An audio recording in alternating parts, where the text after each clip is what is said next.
ஸ்ரீமத் பாகவதம் 28ஆம் பகுதி ஸ்ரீ ராமச்சரிதம். அடுத்து சுகமுனிவர் பரீட்சித்து மன்னனுக்கு பகவானின் ஸ்ரீ ராமாவதார வரலாற்றினை உரைக்கலானார்.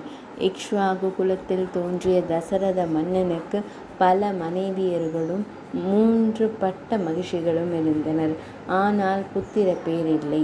எனவே தசரத மன்னன் கலைக்கோட்டு மாமுனிவரை கொண்டு புத்திர காமேஷ்டி யாகம் செய்ய யாக அக்னியிலிருந்து தோன்றிய புருஷன் ஒரு பாயாச கலசத்தை கொடுக்க தசரத சக்கரவர்த்தி அதிலிருந்த பாயாசத்தை தன் மனைவியர் 3 கொடுக்க அன்னை கோசலை ராமனையும், அன்னை கைகேயி பரதனையும், அன்னை சுமித்ரை லக்ஷ்மணன் மற்றும் சத்ருக்னன் என்ற 2 பெற்றெடுத்தனர்.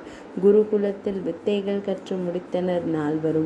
ஒரு நாள் விஸ்வாமித்ர முனிவர் தசரத மன்னனிடம் வந்து தன் யாக சம்ரக்ஷணார்த்தம் ராம லக்ஷ்மணர்களை அனுப்புமாறு கேட்க குலகுரு வசிஷ்டர் அறிவுரையை ஏற்று மக்கள் 2 அனுப்பி வைத்தார் தசரத மன்னன்.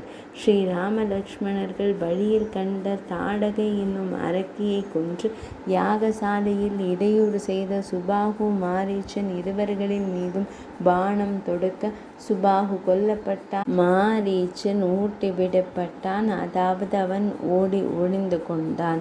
ஸ்ரீராம லக்ஷ்மணர்களுடன் விஸ்வாமித்ர முனிவர் மிதிலைக்கு பயணமாக வழியில் சாபத்தால் கல்லாகி இருந்த அகலிகைக்கு ஸ்ரீராமபிரான் சாப விமோச்சனம் அளித்து அவளை அவள் நாயகராகிய கௌதம முனிவரிடம் ஒப்படைத்து மிதிலையை அடைந்தார்.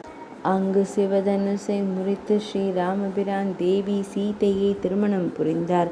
பின்னர் 3 தம்பிமார்களுக்கும் திருமணம் நடைபெற அனைவரும் அயோத்திக்கு பயணமாக வழியில் பரசுராமரின் கர்ப்பத்தை அடக்கி வெற்றி கொண்டார் ஸ்ரீராமர்.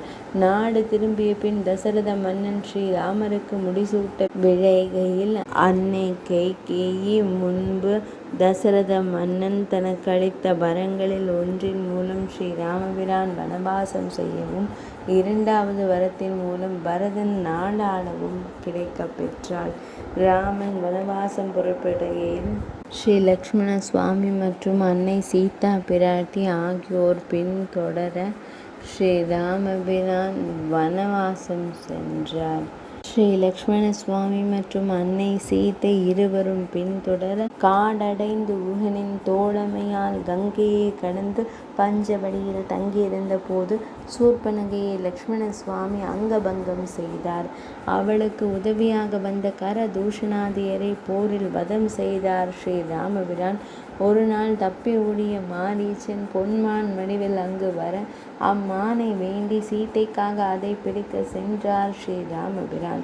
அதை பிடிக்க இயலாமல் அதன் மீது பானம் எய்ய அது ராமா லக்ஷ்மணா என்று கத்தி உயிர் விட்டது.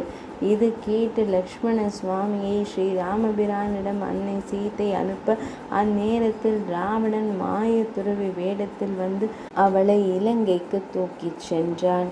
ஸ்ரீராம லக்ஷ்மணர்கள் சீதையை காணாமல் அவளை தேடி வருகையில் ஹனுமார் சுக்ரீவர் ஆகியோரை கண்டு சுக்ரீவனுக்கு மகுடம் சூட்டிட அவள் தோழமையில் அன்னை சீதையை தேட வானரர்கள் 4 திசைகளிலும் அனுப்பப்பட்டனர்.